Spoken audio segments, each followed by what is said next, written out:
요한일서 2장입니다. 참 우리 성경을 읽다가 뭐 다른 거는 다 잘 지나가는데 그러니 하는데 다 진리다 싶은데 여기 27절에 봅시다. 너희는 주께 받은 바 기름 부음이 너희 안에 거하나니 아무도 너희를 가르칠 필요가 없고 오직 그의 기름 부음이 모든 것을 너희에게 가르치며 또 참되고 거짓이 없으니 너희를 가르친 그대로 주 안에 거하라. 주께 받은 바 기름 부음이 우리 모든 사람에게 있다. 이 말은 그리고 아무도 너희를 가르칠 필요가 없다. 이 말이 말이죠. 우리가 뭘 조금 알면은 이 말씀을 오해하도록 마귀가 얼마나 잘 속이는지 모릅니다. 그리고 우리 마음이 그냥 교만해져. 얼마나 쉽게 우리 마음이 그 해야 될 그 자리를 옮겨버리는지 모릅니다. 그런데 이 말씀의 뜻이 뭐냐면 성령을 우리가 다 받았어요. 성령을 우리가 다 받았기 때문에 여기 지금 계신 모든 한 분 한 분에게도 성령님이 거하십니다. 그리고 저한테도 성령이 거하십니다. 그리고 하나님은 은사도 주세요. 은사도. 그리고 집에서는 어른들이 아이를 가르치라 그러죠. 자기 아이를 가르치는 걸 외부에 맡기지 말라 그래요. 부모가 직접 가르치라는 거예요. 그러면 어린애가 그 뭐를 조금 이제 알게 되면은 그냥 알았어요. 알아요. 그만해요. 근데 이런 자세로 나올 때 참 난감해집니다. 뭘 이렇게 계속 받아야 되는데. 그렇다면 애가 말씀을 모르는 게 자기도 안다는 거예요. 그런데 그 지혜로 그 말씀을 아는 거하고 그저 문자 그대로 아는 거하고는 차이가 있는 거 아니겠습니까? 그리고 또한 교회 안에서나 어디서나 또 가르치는 은사로 남을 일을 가르치도록 하나님이 그렇게 은사를 주시고 디자인해 놓은 그런 경우가 있습니다. 그러면 이거는 뭐냐 이거죠. 하나님의 은사를 주셔가지고 성경을 가르치게 하는 거. 이거는 또 그 중에는 직분자로서 또 복음 전환자가 있습니다. 목사가 있습니다. 또 하나님의 말씀 받아가 그대로 선포하는 선지자가 있습니다. 이런 사람들, 복음 전도자도 있고 가르친 자, 은사도 가르친 자가 있고. 그럼 이거는 뭐냐? 그럼 이런 사람들은 받을 필요가 없다는 소리냐? 그게 아니고 여기서 우리가 깨달아야 할 것은 성령님이 우리한테 거하시는 거예요. 우리 각자 모든 분에게 성령님이 거하시는 거예요. 이 가르치는 것은 그럼 누가 가르치냐? 성령님이 가르친다는 겁니다. 성령님이. 그 성령님이 가르치는 것을 여러분 안에도 성령님이 거하시는 겁니다. 그 성령님 이거는 하나님께로부터 온 가르침이야. 이걸 여러분 안에 계신 성령님이 그걸 아시게 된다는 거예요. 그래서 우리 마음을 감동시키는 말씀 받을 수 있도록. 그러나 외부에서 어떤 가르침들이 오는데 그 가르침을 우리 성령님이 이거는 하나님께로 오는 가르침이 아니야. 인간에서 온 가르침이야. 혹은 적그리스도에게 온 가르침이야. 하고 우리 성령께서 이걸 분별해 줄 수 있게 하신다는 거예요. 여기 지금 이 말씀을 누구한테 쓰셨냐면은 바로 어린아이들한테 썼습니다. 자, 18절에 보세요. 18절에. 아이들아 하고 지금은 마지막 때라. 그리고 그 밑에 쭉 연결됩니다. 아이들아. 아직 그 장사한 사람은 이런 걸 분별할 줄 아는데 아이들은 지금 영적으로 아이들은 이 적그리스도가 와서 가르치는 이 가르침에 대해서 분별을 잘 못한다는 겁니다. 그런데 지금 이 적그리스도가 많이 일어나가지고 예수님과 또 하나님을 부인한 자들이 지금 많이 왔다는 거예요. 즉 예수 그리스도를 부인한 자는 성경 지식을 많이 알고 가르치더라도 그게 적그리스도라는 겁니다. 원래 그들은 초대교회 그 안에 같이 있다가 그들이 나왔다고 이야기하죠. 그래서 이들은 누구보다도 성경에 대해서 잘 압니다. 이들은 또한 예수님에 대해서도 잘 알아요. 예수님의 가르침에 대해서도. 그러면서 적그리스도가 된 겁니다. 바깥으로 나간 겁니다. 예수님과 하나님 아버지를 부인하는 자들, 즉 예수님을 이 세상에 보내신 것을, 하나님이 이 세상에 예수님을 구세주로 보낸 것을 부인한 자들, 그런 자들이 적그리스도라는 거예요. 초대교회에 일어난 적그리스도는 이런 자들이에요. 이 성경 적그리스도 이야기가 굉장히 많이 나옵니다. 예수 그리스도께서 육체로 임하심을 부인한 자들, 그런 자들이 적그리스도인데, 여러 계통의 이런 적그리스도가 나타날 수 있죠. 자, 24절을 보면은, 그래서 너희는 처음부터 들은 것을 너희 안에 거하게 하라. 처음부터 들은 것이 너희 안에 거하면 너희가 아들과 아버지 안에 거하라. 그리고 또한 그분이 우리에게 약속하신 건 영원한 생명이라는 겁니다.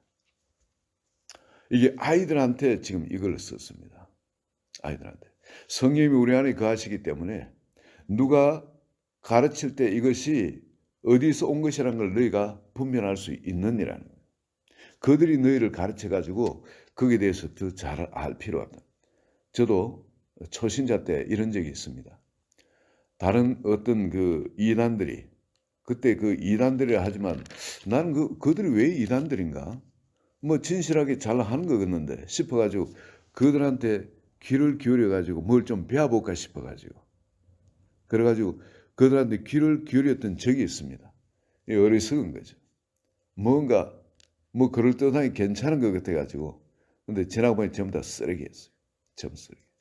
이건 이단들에게 귀를 기울이는 건 정말 어리석은 겁니다. 제가 어리석은 짓을 해봤기 때문에 말씀드립니다. 전부 다 쓰레기라는 것이 시간이 가면서, 그때는 그럴듯해 보였는데 시간이 가면서 이거는 정말 쓰레기구나. 정말 이건 예수님으로부터 멀어지게끔 만드는 거구나. 그걸 깨닫게 됩니다. 점점 갈수록 그 이단의 가르침을 귀를 기울여 들으면 점점 예수님에 대해서 부인하는 그런 마음이 생깁니다. 예수님이 그렇게 중요한 존재가 아닌 것처럼 그렇게 느껴져요. 여기에 특별히 우리에게 말씀하는 것은 2장 15절, 16절에, 17절에 이 세상이나 이 세상에 있는 것들을 사랑하지 말라. 누구든지 세상을 사랑하면 아버지의 사랑이 그 안에 있지 아니하니 이는 세상에 있는 모든 것이 육신의 정욕과 안목의 정욕과 이생의 자랑이니 다 아버지께로 온 것이 아니요 세상으로부터 온 것이라. 이 세상도 그 정욕 지나가되 오직 하나님의 뜻을 행하는 자는 영원히 거하느니라.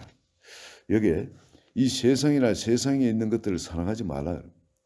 그러면은 이 세상에 있는 모든 것이 하나님께서 지으신 것이며 감사함으로 받으면은 버릴 것이 없나니. 그럼 이 말씀과 이거는 상충되는 것이 아니냐? 이게 무슨 말이냐? 여기는 이 세상에 있는 모든 거룩하지 않은 것을 이야기합니다. 그리고 하나님보다 더 사랑하지 말라는 겁니다. 이게 중심에 하나님을 두고 그리고 나머지를 행하면 괜찮은데, 그렇지 않고 이것을 더 하나님보다 더 사랑하면 어떻게? 이게 우상 숭배가 돼요. 우리는 하나님께로부터 멀어지는 자가 된다는. 이 세상에 있는 것들을 하나님보다 더 사랑하면 문제가 되죠. 누구든지 세상을 사랑하면 아버지의 사랑이 그 안에 있지 않다. 이 두 가지 중에 경중을 항상 어디다 둬야 되겠습니까? 하나님한테 그것을 둬야 됩니다. 말씀에다가 그것을 둬야 됩니다. 그 나머지 이는 세상에 있는 모든 것이 만약 하나님보다 더 사랑하게 되면 육신의 정욕과 안목의 정욕과 이생의 자랑에서 나온다는 겁니다. 하나님 사랑에서 나오는 것이 아니고 육신의 정욕, 안목의 정욕, 이생의 자랑. 이게 보면은 아담과 이브가 에덴 동산에서 선악과를 먹지 말라, 그렇게 계명으로 딱 이걸 먹지 말라 했을 때 하지 말라니까 더 그것이 갑자기 그때부터 더 보암직도 하고 더 먹음직도 하고 더 지혜롭게 함직도 하는 그런 마음속에 탐심이 생깁니다. 그 계명이 있음으로 해서 하지 마라 하니까 더 하고 싶어지고 그게 더 귀하게 보이기 시작하는 거예요. 이 세상에 있는 거, 우리는 이 세상이 어떤 것인지 그에 대해서 모르고 그 속에 살았습니다. 그런데 이것이 육신의 정욕과 안목의 정욕과 이생의 자랑에서 나온 것이면은 이거는 무조건 하고 끊어야 됩니다. 이게 선하고 좋은 것이라 할지라도 그건 뭐 남들이 다 하는 거고 그건 뭐 어떻게 봐도 괜찮은 거다. 그렇지만 주님께서 말이죠. 우리 마음에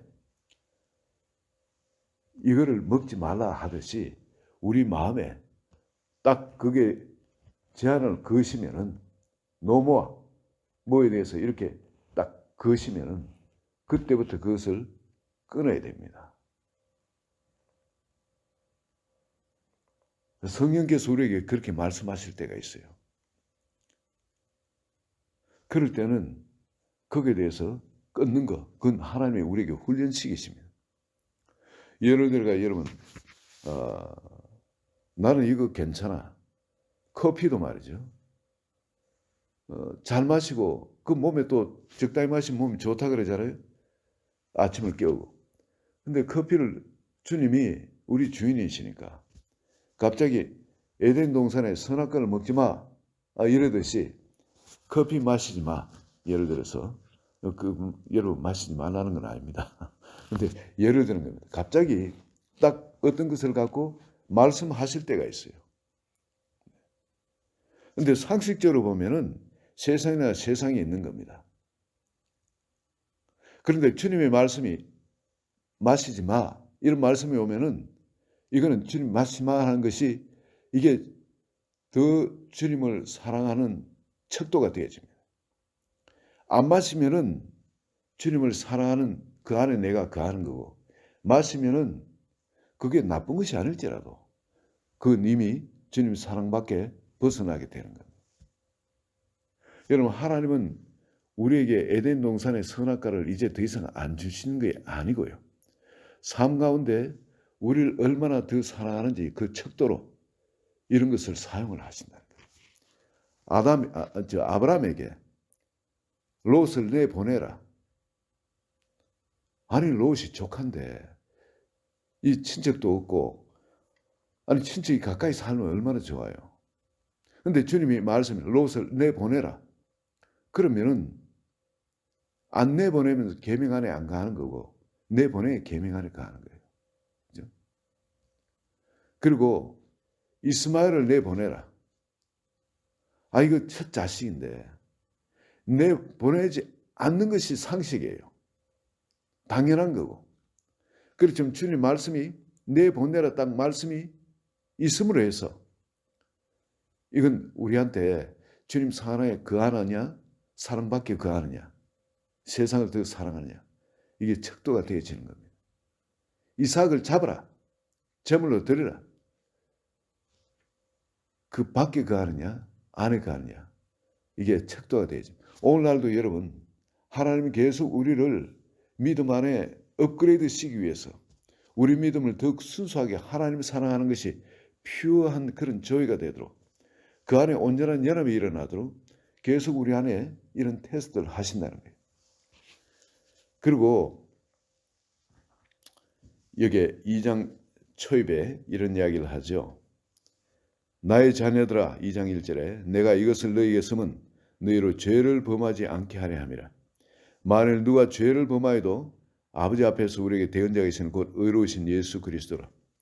물론 우리가 실패하고 연약해지더라도 예수 그리스도께서 그것을 다시 죄를 사해 주시고 우리가 죄를 고백하기만 하면은 우리 죄를 사해 주시고 다시 업그레이드 시켜 나가십니다.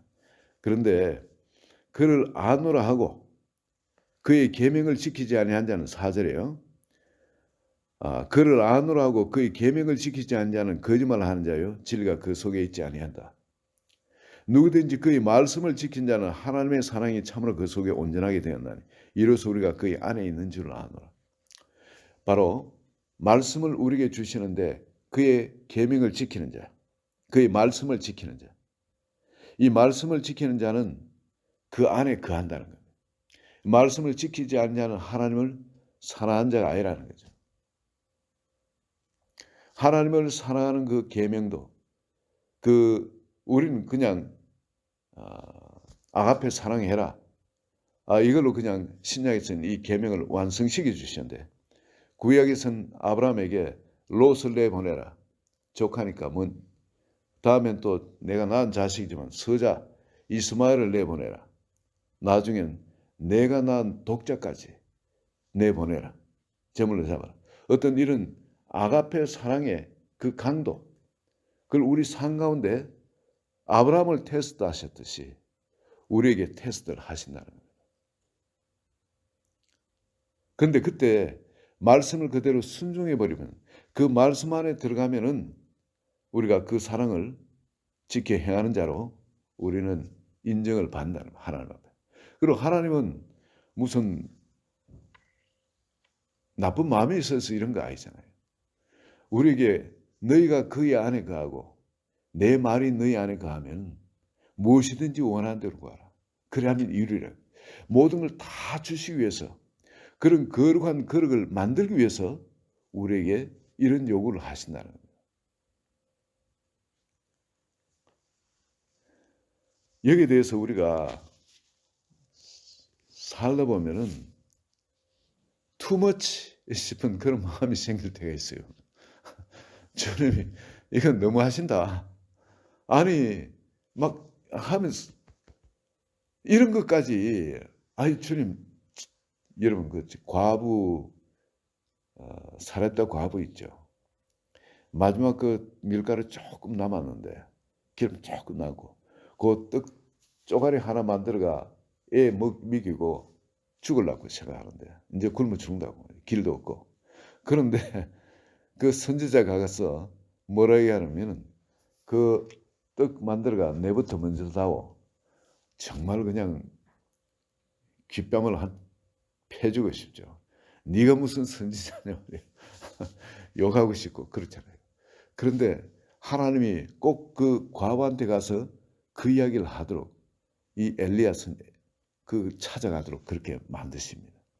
또 엘리야도 그래요. 아니 사정이 오히려 뭘 줘도 못할 건데 어떻게 그 사람한테 그걸 요구를 하느냐 말입니다. 근데 하나님은 이렇게 해서 우리 한 사람 한 사람 속에 이걸 하나님이 하시고자 하는 일을 완성시켜 나가기를 원합니다.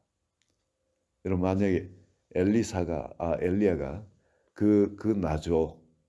하나님이 이거 너희들 삶을 책임지신다고 말씀하셔서 그러고 난 다음에 그 떡조각 얻어먹고 얼마나 기도해야 되겠습니까?